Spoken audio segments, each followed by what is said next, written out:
పుట్టా మధు హత్యల గురించి మాట్లాడడం విడ్డూరంగా ఉందని పెద్దపల్లి జిల్లా కాంగ్రెస్ పార్టీ అధికార ప్రతినిధి మంతని డివిజన్ మీడియా ప్రతినిధి ఇనుముల సతీష్ అన్నారు. మంత్రపురి ప్రెస్ క్లబ్లో ఏర్పాటు చేసిన సమావేశంలో మంతని ఎంపీపీ కొండా శంకర్ మున్సిపల్ కౌన్సిలర్లతో కలిసి మాట్లాడారు. హత్యలకు అరాచకాలకు కేర్ ఆఫ్ అడ్రస్ పుట్టా మధు అని అన్నారు. రౌడీయిజం గుండాయిజంకు పెట్టింది పేరు పుట్టా మధు అని విమర్శించారు. మాఫియాల అడ్డాగా పుట్టా మధుకర్ మంత్రి నియోజకవర్గాన్ని మార్చారని తీవ్రంగా విమర్శించారు.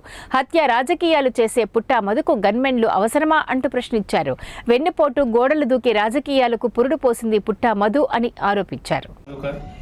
గుండాయిజం రౌడీజానికి చిరునామా పుట్ట మధుకర్, మాఫియాలకు అడ్డ పుట్టమధు గడ్డ అని చెప్పేసి గత 10 సంవత్సరాలుగా మంత్రి ప్రాంతంలో అనేక అరాచకాలకు హత్యా రాజకీయాలను సృష్టించి రక్త పేర్లు బాధించినటువంటి పుట్టా మధుకర్ నిన్న మాట్లాడుతూ తనపై కాంగ్రెస్ వారు నా గన్మెన్లను తీసుకువేయించి హత్య చేయించడానికి కుట్రపడుతున్నారని మాట్లాడడం చాలా హాస్యాస్పదమైన విషయంగా మేము భావిస్తున్నాం.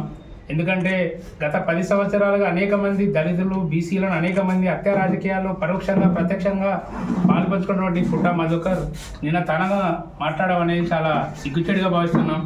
ఎందుకంటే తన ఈ ప్రాంతంలో అనేక హత్యలకు సూత్రధారిగా పాత్రధారిగా ఉండి అంతక ముఠాలను ప్రోత్సహించడం వంటి సదరు వ్యక్తి ఆ అంతక ముఠాలు అతని మీద అసంతృప్తి చెంది అతని మీద దాడి చేయడానికి ప్లాన్ చేస్తున్న విషయాన్ని విస్మరించి దాన్ని మాపై నెట్టడానికి చేస్తున్న ప్రయత్నాలను మేము తీవ్రంగా ఖండిస్తూ ఉన్నాం. చట్టం పని తాను చేసుకుంటూ పోతుంది. అదే గత 3 సంవత్సరాల క్రితం ఇదే లక్ష్మీనారాయణ గుడిలో మాట్లాడుతూ అదే పుట్టా మధుకర్ మంత్రి ప్రజలు పీడించే సతీష్ గన్మెన్లు ఎందుకు అన్నప్పుడు మరి హత్యలు చేయించే రక్త ప్రేరులు పారించే నీకు గన్మెన్లు ఎందుకని చెప్పి కూడా మేము ఈ సందర్భంగా ప్రశ్నిస్తూ ఉన్నాం.